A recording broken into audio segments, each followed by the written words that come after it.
Okay, so I'm just a little bit shorter than Roy. Thank you so much, Roy. That was great.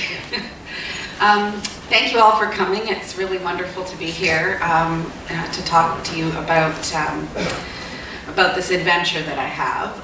But I'd like to back up a little bit, just to let you know that, you know, if you would have told me about 20 years ago that I would have been writing about science, I would have been the first one to, you know, laugh very loudly at the idea of it.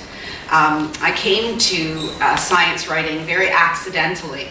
I had actually been covering politics at Queen's Park, and I had gone into the Globe and Mail to interview for the job of Toronto Bureau Chief. And at that time, it was close to Christmas, and I don't know if any of you know Margaret Wente. She's a wonderful columnist at the Globe and Mail. She was the managing editor there at the time. And she said, well, you have sort of a quirky sense about you and the stories that you like to do, and I'm thinking that that would be, you know, sort of interesting to see you write about science. Because, you know, of course, as we all know, science is quirky, right? The people who do this kind of work must be quirky, and it was an especially quirky time.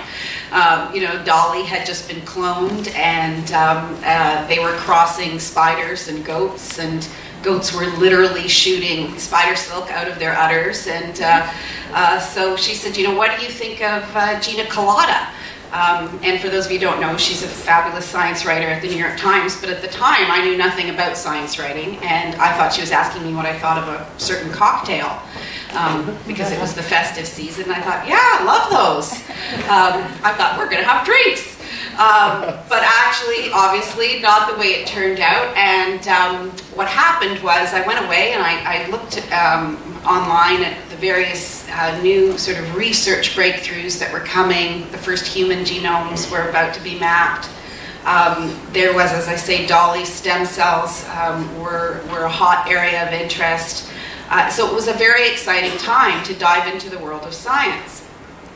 Now, in contrast to covering politics, where, you know, politicians and the people who work on their behalf are pretty straightforward in, you know, trying to put their side of the story across, I discovered very quickly that the people who represent various interests in science, be it researchers, advocates, or, you know, drug company interests, have to get very creative in trying to find ways to entice a journalist to write about their research or their product. So, for example, I was once sent a very expensive designer shoe, Manolo Blahnik actually, and I was told that if I came out to the press conference to write about this drug, I would get the other shoe. Sort of the Cinderella pitch, I guess. And once, you know, there was a vitamin company that sent, you know, a very handsome troupe of spandex-clad young men into the newsroom with a basket full of vitamins for us all to try.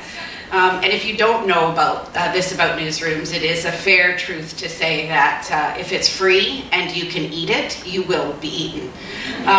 So it was unfortunate, though, because the vitamin company hadn't done enough research to know that no journalist comes into the office before 9 a.m.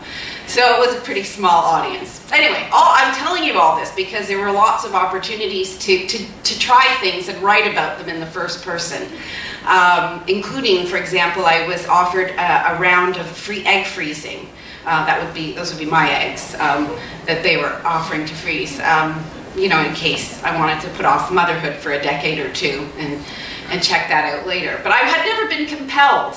I had never been compelled to do so until I was having a conversation with Craig Venter, who is the American scientist and businessman who mapped the first, we'll call it private version of the human genome. And I was interviewing him in a lobby at a hotel in Toronto, and he told me that basically the genome that they had used for their map had been his own. And then he went on to describe how, you know, he was able to see certain things about his past, and not just sort of the collective human past in terms of, you know, our evolution from primates and other species, that we had actually the ability now to, by looking at the genome, see signposts in terms of where our ancestors had come from, because our 23 pairs of chromosomes are essentially compilations of the chromosomes of all the ancestors who came before us. Now for me, this was just, a riveting moment, because I had always known that at some point in my life I was going to look back at my family history. I just imagined I'd be much, much older. I just thought I'd be retired and I'd be, shuffling around through archives, wearing caftans and, having all kinds of time on my hands to look through these archives. And then suddenly he said this, and it made me realize that, in each one of our cells, we have this other kind of archive. The trouble was, when Craig Venter was talking to me about this, it had taken, collectively 18 countries, more than a decade, and several $1 billion to map a genome. So, probably not going to have that right away up front and on the to-do list. But what it made me realize was that, here was a possibility, something to keep tabs on, and never more so than just fast forward a year or so later, and I was having my first child, and it so happened that our daughter was born in the middle of SARS. Do you all remember SARS very well in the quarantines? It was there's not usually breaking news in medicine. I mean, people don't usually cure AIDS or cancer on the fly, but it was an extremely busy time for any science or medical reporter. In Toronto especially, you had 10,000 people under quarantine, schools closing, hospitals closing, and it so happened that, one minute I was writing about what was happening, and the next minute I was in the middle of what was happening, because I had gone into labor on a floor where a resident had come down with the symptoms of SARS. So what happened during that time, though, was when my daughter was born, we were in lockdown basically for about 6 days. Nobody could come to visit us, and even though this was 2003, it still wasn't very commonplace for people to be taking pictures and sharing pictures on their phones and saying, here, here's our new kid, here's our new life. So instead, what we had was this situation where everybody phoned. Members of my family phoned, members of my husband's family phoned, everybody phoned, and everybody had exactly the same questions. And as you can all imagine, the question was simply after, are you okay? Is the baby okay? It was, who does she look like? Who does she look like? Does she look like you? Look like you? Does she look like Stephen? Does she look like, your grandmother? Does she look like your mother, his mother? And what you realize very quickly is what people are asking is what sort of remnants of the past have popped up in this new life. And having nothing but time on our hands, I spent a whole lot of time looking at Jade, and what I realized was she was going to grow up with all the questions that I had grown up with, because while on my husband's side, he's, Western European and, pretty Scandinavian looking, and on my side, the possibilities were just endless. She might have had very, very dark skin. She might have had red hair. She might have had, light eyes, dark eyes, anything in between. And it took me right back to my own childhood, when I grew up in a pretty small white town of St. Catharines, where in that neighborhood, we were sort of, it was called Neptune Drive, so I tend to joke that we were sort of like the aliens on the street block, because, I was essentially the kind of brownish girl with the Jewish last name, who went to the Catholic school, whose parents grew odd vegetables in the backyard, eggplant and okra and, things that weren't, I would say, common beside the apple orchard, and, it was a different thing. So I often got the, what are you question? And I'm sure it's a question that lots of people hear. And I would say, oh, well, like they'd say, where are you, kids would say, well, where are you from? And I'd say, oh, from Mississauga. I'd say, no, like, where are you from? Well, we're from England. No, but where? No, that's not what you're asking. The question was, what are you? How are you explaining how you look? Like, because you don't look like others, or you don't look like English people look. So the answers were never enough. So I would go home and I would ask my parents, and I would, say, so, like, what are we? And the answers were so long. Well, we're a little little bit English, a little bit Portuguese, there's some Dutch, and maybe some Russian, and probably some Scottish, and it just seemed to, like a real true Heinz 57. And never a simple answer, except when I went back to England to meet my dad's side of the family when I was about 10 years old. The true moment of I would say, shock for me was looking at my dad's dad. And, I'd met him as a baby, but I didn't have a recollection of that. But I peeked around the corner and I saw my paternal grandfather for, what I thought was the first time, and he looked Chinese. And now I was really gobsmacked. Okay, wait, now I thought there'd been a big conspiracy. So we're English, we're Portuguese, we're Dutch, we're Russian, and now we're Chinese. How did we get a name like Abraham? And the answer was not a simple one. Nobody really knew for sure, except that there was a story that, my dad's grandfather, so his paternal grandfather, had been a juggler in the Chinese circus, and somehow he turned up in the hills of South India. Somehow he'd been given this name of Abraham, and then he disappeared. And, for me, at 10, this was like the greatest story I'd ever heard. I had a juggling great-grandfather. And so now I had an answer, right? Because this is what we do. We construct our narratives, right, to tell people. Now I had an answer when people would say, oh, what are you? What are you? What are you? I'd say, oh, we're a lot of things. But, my great-grandfather, he was a famous juggler in the Chinese National Circus, and he got more famous and more brilliant, more talented, and it became sort of like the story that I had told for myself.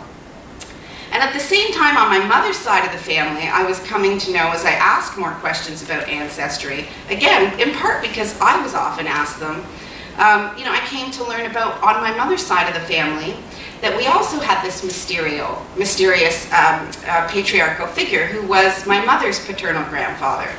And much like the story of the juggler, instead of disappearing, he had died very young. So he had apparently sailed from Jamaica to Bombay in the late 1800s, and he married there and had my grandfather there, and then he died at the age of 32 from beriberi, which was at the time, extremely common amongst seafaring people. But he left behind this huge mystery, which was there had been rumors that he had come from, great wealth and land and so on in Jamaica, but that, that there was, really sort of a dark sort of curse surrounding the idea that any descendants of his should go back, and it was kind of murky.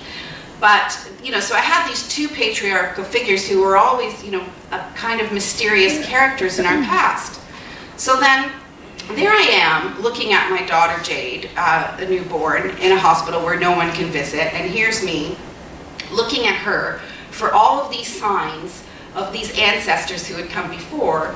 And it so happened that it was also the 50th anniversary of the discovery of the structure of DNA. So it was a confluence of all these things. And I had lots of time to read, and there were stories about DNA everywhere. And the thing that was most riveting to me, that struck me during those first days and weeks of her birth, was how, we had not quite the ability to properly read DNA as a means of foretelling the future, but in terms of using it as a portal to the past, it had become very powerful, and even more importantly, it had become very cheap. And suddenly, what used to cost tens of thousands of dollars to look at even small parts of your genome was now affordable. And I realized that instead of just going through the archives of old books and stories, there was the possibility of diving into our own cells to look for answers. So that was the beginning of the Juggler's Children, because I was very interested in being able to know what was sort of made up as part of the family lore and what was actually the truth, and whether or not I could actually find out about these two mysterious great-grandfathers by the genes that they had left behind and passed down to our generations. So this was lucky for me because I was interested in looking at two male lines. So this is my father's father's line and my mother's father's line. And why I say lucky is because of all of the different genetic tests that you can do for genealogy purposes for looking back. The Y chromosome is the most powerful. I don't know if you all here know a lot about the Y chromosome, but it's one of the 2 sex chromosomes. Women carry 2 X's, and men carry an X from their mother and a Y from their father. And so the Y is really neat because it's passed down like a surname in this unbroken chain that goes from father to son, from father to son, from father to son, so that the mutations that spring up randomly as it gets passed along through the generations become almost like a genetic signature of that male line. And you have to indulge me for a minute because I find it, especially as a woman, hard to talk about the Y chromosome without pointing out that it is also the tiniest of the chromosomes in the human genome. I'm not saying that size matters, but it's very small, and it doesn't have a lot of. In comparison to the other chromosomes, it doesn't have a lot of genes on it. So of course, you can imagine the genes that it does have. The chief job of those genes, it's to make all the machinery and hydraulics and equipment and so on that are involved in being male. Although I also think there must be a gene in there somewhere for the desire to hog the remote control. But it is kind of a one-track-minded chromosome. But the nice thing about it is that because of its small structure and because it doesn't have many genes and because it mutates, because it's full of junk, it actually is kind of a treasure in terms of using it to sort of parse the past. Because, so for example, when I say, it's very helpful in terms of a genealogy because it's like a surname. There have been many studies that have been done, for example, especially in Europe, and I'm just giving you an example here, but if you find a bunch of men, say, 500 men with the same surname, you're going to find that, well, some studies vary, but about a third of those men will have exactly the same Y chromosome. Even though they don't know that they're related, at some point back in time, they shared a common male ancestor. So here's 2 things. On one hand, you get to look at the genome and the Y chromosome. You can do this, just using your own DNA in a way that will help you figure out where in the world your paternal line came from. So if you were just looking at your Y chromosome, you would know by certain mutations on it where in the world that male line of yours originated. But by looking for matching Y chromosomes, it could lead you to somebody with the same surname. And if it leads you to somebody with the same surname, the idea is that somebody with the same Y and the same name is going to have a very high chance of having a common relative with you in the recent past. And then by talking to this person and finding out about their story, you essentially fill in the gaps of your own. So if you can imagine it this way, here I was, I had my dad who had a Y chromosome that he had inherited from his father and that his father had inherited from that mysterious juggler. So I had the juggler's Y chromosome. And on the side of my mother, I went to my mother's brother, and it was to represent the Y chromosome he had inherited from his dad, and he had inherited it from his father before him. So it was the captain's Y chromosome. And then what happens next, after you get the testing done, is that you're basically comparing your Y chromosome to the other Y chromosomes that are in the banks and are available for comparison. And honestly, I thought of this during the time, after you get your test result back and you put it in. And the funny part of this is that you're looking for a match, right? So I have never internet dated, but I imagine really that this is what it's like. You're waiting for somebody to have all the right markers show up in your inbox. And then when they do, you realize you're talking to a complete stranger and you're wondering, what is it okay to ask a complete stranger who's suddenly a genetic relative? Do you like horseback riding and long walks in the rain? Or, what exactly is suddenly the thread of connection besides a chromosome? And there were lots of different experiences around that. But the other thing that might happen, and did happen, and I would say is the most common problem for anybody doing family research around this, is that it can lead you somewhere you didn't expect to go. So if you open that genetic closet, you know, chances are, at some point along the way, some skeleton is going to fall out. In my case, what happened, there were a couple of major ethical minefields that I ran across, but one of the first ones was suddenly getting the test result back from my uncle and his Y chromosome not matching the person I thought it should have matched. So, in other words, he didn't have a Y chromosome that looked like it belonged to the family line that it ought to. It looked like it belonged to somebody else's family line, which was a problem for me if I was trying to use this Y chromosome to represent, you know, the story of the captain who had come over from Jamaica, and suddenly it actually seems to belong to somebody else. But more upsetting at that particular moment of discovering that was realizing, wow, had my grandmother, you know, been with somebody other than my grandfather, and now here I was discovering this, you know, decades later, and the ethical quandary of what do you do with that information to find out if it's true, and do you tell, here was me, niece coming along, oh here, take a swab, let's do a test, let's find out about our family history, oh gee, sorry that, you know, you're not who you think you are. In orders of magnitude, much more than I wanted to bite off, and yet this is a very common problem. And the irony was a coincidence that a few years before this had happened, I actually wrote a story for the Globe about how geneticists were finding, as they do these big population studies, that about 10% of us are actually not fathered by the man that we think of as being our dad. They call it false paternity. It's a nice way of saying, you know, you're a chip off somebody else's block.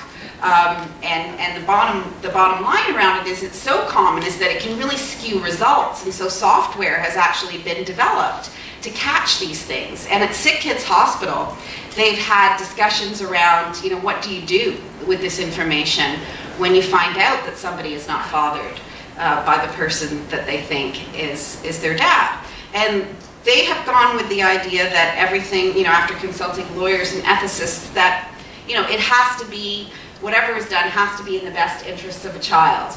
So the courts have ruled the same thing. It doesn't matter what your DNA says. It's the man you call dad who is your father, regardless of what the Y chromosome says. And so the child is not told, and the sample is simply discarded and chucked out of the study. And in talking with lots of you know, people who do this kind of work for family history purposes, that's pretty much been what they've decided as well. They've decided that you know, if you find accidentally that your brother is not related to your father, or two brothers' Y chromosomes don't match, they don't tell. But it's common enough that it's becoming kind of a standard practice in family research that if you're going to take a Y chromosome to represent, you know, the family line of Walker, you're going to take 2 or possibly 3 Walker Y chromosome samples from 3 different people so that you know what you're talking about. But I will, for a moment now, break out because I wanted to read you what happened in my case. And, you know, because you can talk about it from a detached point of view and say, okay, you've stumbled upon this. Then really, what do you do? What do you do, and how suddenly does it make you feel when you realize when we talk about DNA, you're talking about much more than just a molecule that can tell you about the past and the present and something about the future. But you're talking about something that is such a visceral, sparks such a visceral reaction because there's a sense that it is our most personal information, that it encodes the instructions of not only building and operating us, but says something about our identity. So if somebody suddenly finds out they're not this or they're not that, what kind of explosive impact might that have? So I'm just going to read you a little something and about my parents who became, well, they were great sports, who became characters in the story of telling what happened as I did this. DNA testing to sort of find out about these two patriarchs, the captain and the juggler, both with very different reactions. Like, my dad was very gung-ho. He's an engineer, loves the idea that science was going to have a solid answer, and he really wanted to also find out for sure if he was Chinese. It became, as he got older, more important to him. Whereas my mother was a lot more, shall we say, leery about the whole prospect of it, and liked the idea of living with some of the mythology we create for ourselves, and sometimes it's better to live with the mystery than to live with the truth. So they both came at it from two different perspectives. So if you can imagine, now suddenly I find this out about her side of the family. So I don't want to talk to my mother about this. And this is a little section. It was her brother, Dennis, whose test came back suggesting that he had a match-up with someone that he shouldn't have had. My mother was in Mexico with my brother Kevin when Dennis's results arrived. I was grateful for her absence. My father would be much less likely to give me an earful for entertaining the possibility that her mother had been unfaithful. I called and asked him to meet for dinner on the weekend, and then I called my sister and told her everything. "What do you think?" I said. "Well, I don't think it's impossible," she said, "but I don't know that I would tell Mom." The three of us met at a Chinese restaurant that Saturday night. It was a busy spot. Armies of servers whizzed between tables with giant platters above their heads. We huddled over bowls of rice and kung pao chicken, and I started at the beginning. And I explained that Dennis had a Y chromosome that belonged to a European haplogroup, and that he had 350 exact matches. "Wow, 350, my father said, with a tinge of envy. And just to let you know, if you're hail from Western Europe, you have a lot higher chances of finding many hundreds of matches. If you're not from Western Europe, it's a long shot. My dad was envious. Yes, I said, but this was also a problem because one of those 350 men was named Meek. My father raised his eyebrows. It might not mean anything. It could be sheer coincidence because those 12 markers of his are just so common in Europeans that Dennis's Y just happens to match the Y of a man named Meek. But there's also a chance that it isn't a fluke. He had no matches with anyone named Crooks, and there's a chance that the match exists because Dennis actually is a Meek, and at some point there was an infidelity. The word hung over the table like a plume of steam. My father got a faraway look in his eyes. "Do you know the name Ernest Meek?" he said. It sounded familiar, but beyond that, the name meant nothing to me or to my sister. Ernest was the younger brother of Nana Bridget, Dad said. He'd never married, and for a while he lived with Nana Gladys and Papa Freddie in their home outside Bombay. When would that have been, I asked. Dad didn't know the dates, but he said my mother was small at the time, and Ernest was the handyman. The handyman? Christine and I groaned. Yes, he did things around the house while Papa was working, Dad said. Nana was quite fond of him. Fond. Oh my. It absorbed us what to do next. For the rest of dinner, we discussed and debated through pots of tea and fortune cookies. Mine said, time heals all wounds. Sure, I thought, until DNA tests splits them open. We worried about my mother, worried she would be angry and hurt, horrified at the mere suggestion that her mother had been unfaithful to her father. Or maybe Mom would know something to extinguish the suspicions. I remember a story she once told me about Nana Gladys's mother, Josephine, actually giving away one of her children to a sister who was unable to have children of her own. Josephine had 10 children, and it was her 5th child, a son, whom she gave to her sister Louie. If that son had ever had his DNA tested, he would have learned that he didn't carry the Y chromosome of the father who had raised him. But tragically, that boy ended up dying of a mysterious infection at the age of 5. Leaving her great Aunt Louie childless once again. Yet if such a story explained the Meek match, why would my mother have sent me to Dennis to collect a sample of the DNA? In the days that followed the arrival of that DNA result, memories of my grandmother haunted me. I had the strange sensation that she was listening to the internal dialogue running through my head. I had not envisioned hauling this kind of skeleton out of the genetic closet. I imagined the waves of posthumous judgment that would attach to her memory, accusations that she could never counter. And what right would anyone have to judge? My grandmother was just 17 when she married my grandfather. He was 24, a railway guard, introduced to her by an older sister, and she called him Mr. Crooks, all the while he courted her, and even on their wedding night. Who knew what circumstances were at play in the most private relationships of her life? At the same time, I felt guilty for thinking her capable of it. She was my grandmother, the one who had smothered me in her roundness and slept beside me in her bed, even when I was covered with the measles. One afternoon, I was typing at the computer, trying to capture this swell of emotions, and the letter O suddenly went berserk. On its own, as though it were being depressed by a stubborn and accusatory finger, row upon row of O's appeared on my screen. Hundreds of them, filling the page. I changed the battery in the keyboard. Stephen changed the keyboard. Nothing helped. My sister, a purveyor of custom software and the family's 24-hour technical assistance provider, asked if she'd ever heard this kind of glitch, this rampant, willful O syndrome. She hadn't, not ever. The letter O behaved when I wrote emails, I told her, and each time I returned to this chapter, ruminating on Nana's possible tryst with Ernest Meek, off it would go again. Science reporters are not supposed to believe in ghosts. Faith in anything that can't be measured or weighed or poured into a test tube, grown in a petri dish, or swished about in a centrifuge is generally considered to fall on the pseudo side of science. But having grown up in the deep woods of superstition, I've always been a bit ambivalent about their existence. Of course, the brain is a powerful machine, full of quirks that can fool you and make you feel things that aren't there. A dazzling CPU that can draw rapid-fire connections between a smell and a memory, or a computer malfunction and the supernatural. So maybe it was inevitable that as I meddled in the affairs of the dead, I would collide with one phantom of the mind or another.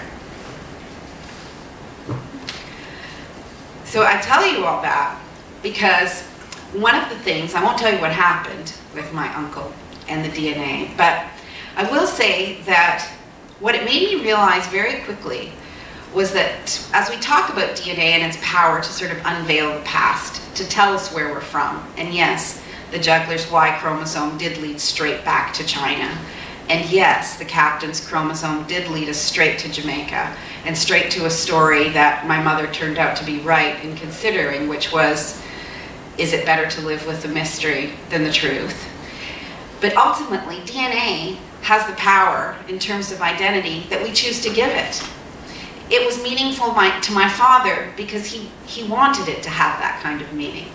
He was really keen to find out once and for all if what he'd seen as a child, a father who looked Chinese, features and aunts that looked Chinese, whether in fact there was evidence of it in his male line. Was he Chinese? And the answer was yes. And for him, that was terrific. Like, so much so that my dad, had a very serious conversation about changing our last name from Abraham to Chu.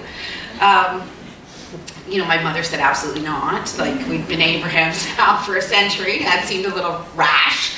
But the point is that, it was that meaningful to him. Whereas the story that my mother came to learn, that we all came to learn about our roots in Jamaica, was painful. And the kind of importance that we've put upon it has been more of a revelation and suddenly understanding, the whole history of our family through a completely different lens that we had never considered before.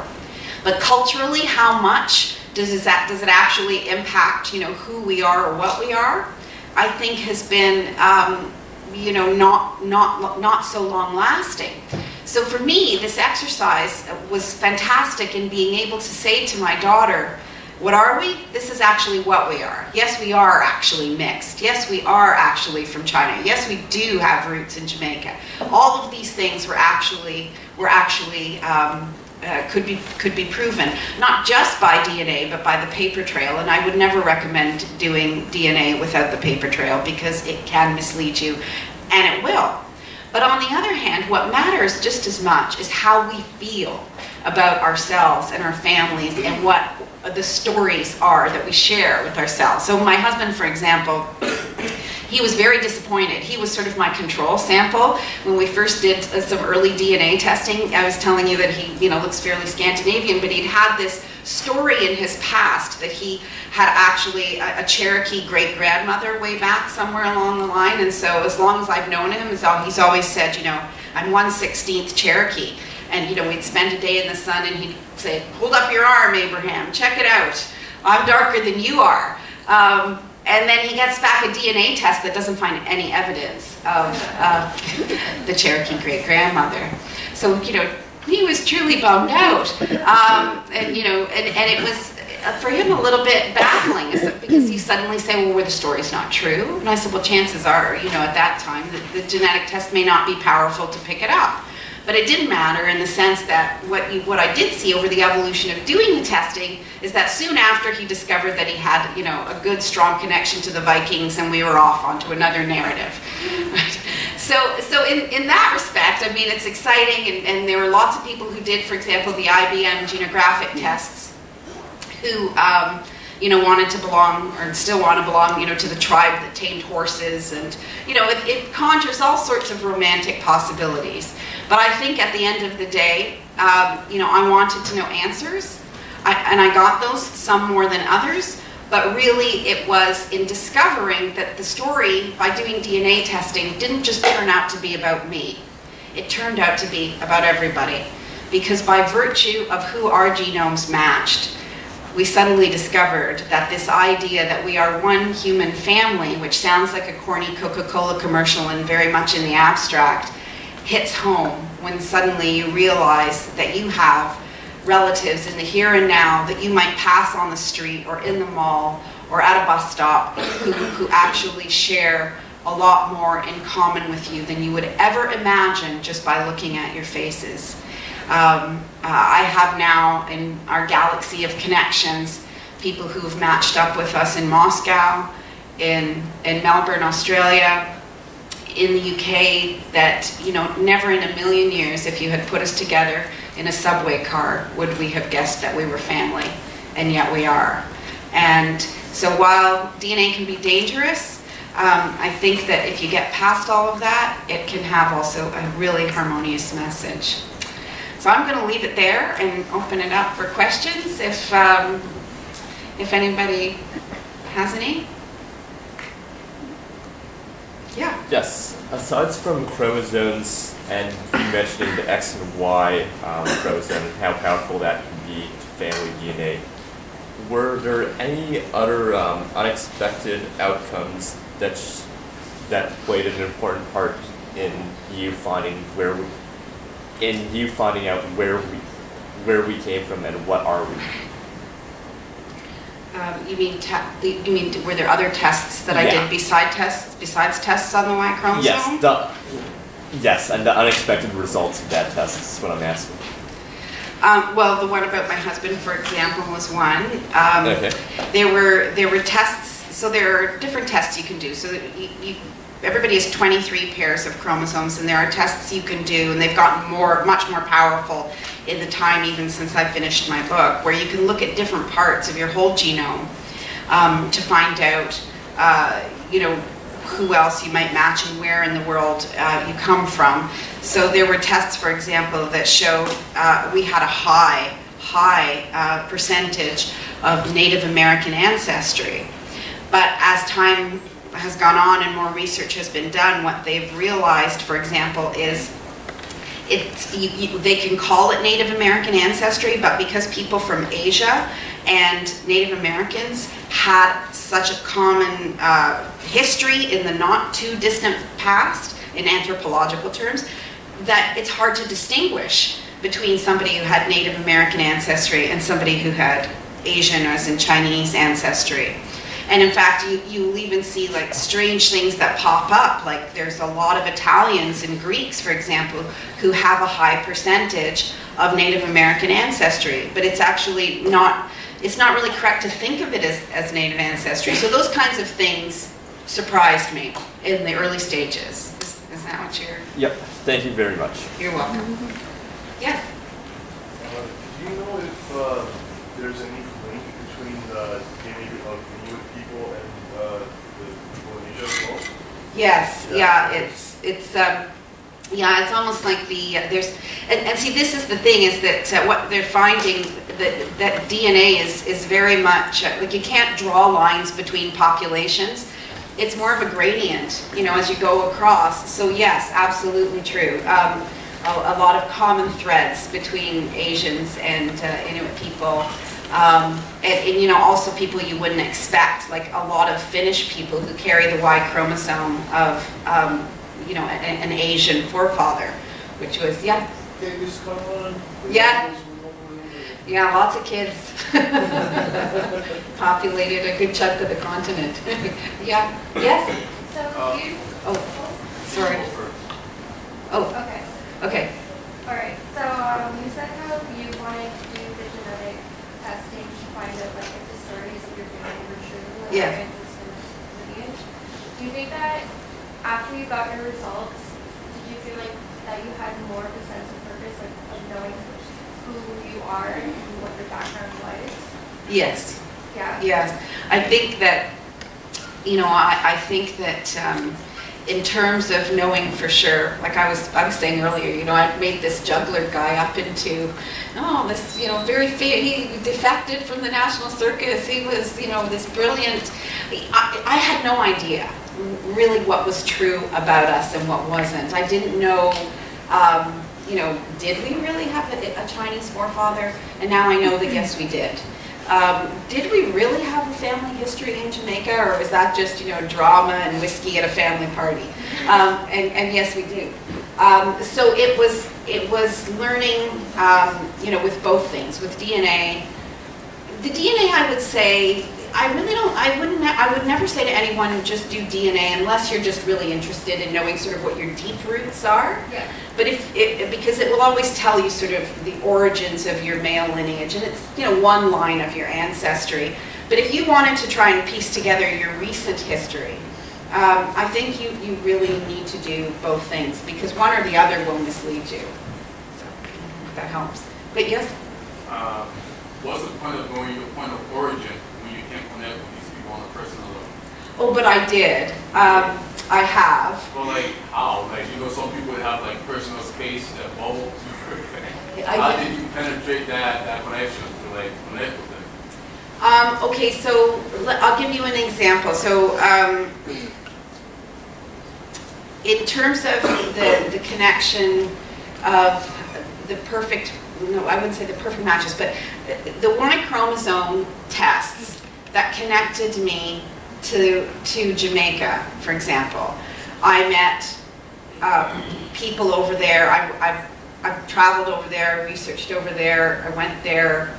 You know, we've gone back a couple of times now, and yes, have I would say definitely developed a relationship with place and some people. In one instance, in that family story, for example, it was another ethical lesson for me, because this person agreed to take a DNA test to help me find out about whether we had a relationship.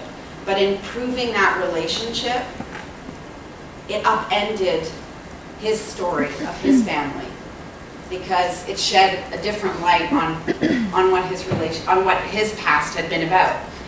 So that's the other thing. I mean, you know, with DNA testing, you don't know whose family until they fall out of the tree, kind of thing, right? The family tree, and there are people I have connected with as well that, you know, I still email with, we still talk once in a while, and there's a fellow in Chicago who now has sort of one of the closer matches with my father, which has been really wonderful, because I've learned a lot about, you know, what my great-grandfather's life might have been like by realizing what his life, you know, what his family story was like coming from China. Does that answer your question? Yep. So I think also what he needs was like, were people open, like when you gave someone a call, like, hi, I'm your like big cousin from the sailor in the 19th century, like Right. up, were they really open about meeting up with you, like getting to know you?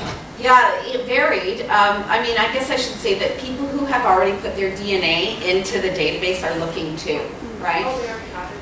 Yeah, I only once successfully asked a stranger for DNA, and he gave, I was turned down a few times, but I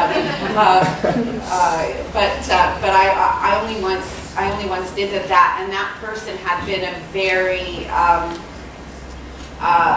committed family researcher anyway, and was willing to give it a try because he was intrigued by what we might find out. So it wasn't really, I mean, I did have, like, on a couple of occasions, like, you know, through email, finding somebody who looked like they might have a family connection and asking them for a test, and realizing very quickly that, you know, this sounded nuts. And, you know, it's like I went through my own evolution. I remember once early on in the process going down to Houston and listening to people talking about, you know, the things that they do when they are running these genetic genealogy projects.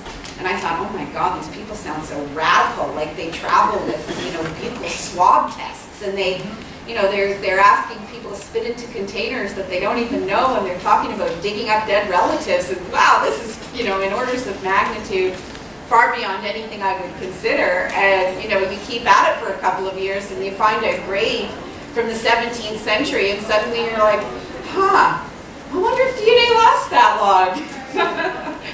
So. Anyway, yes?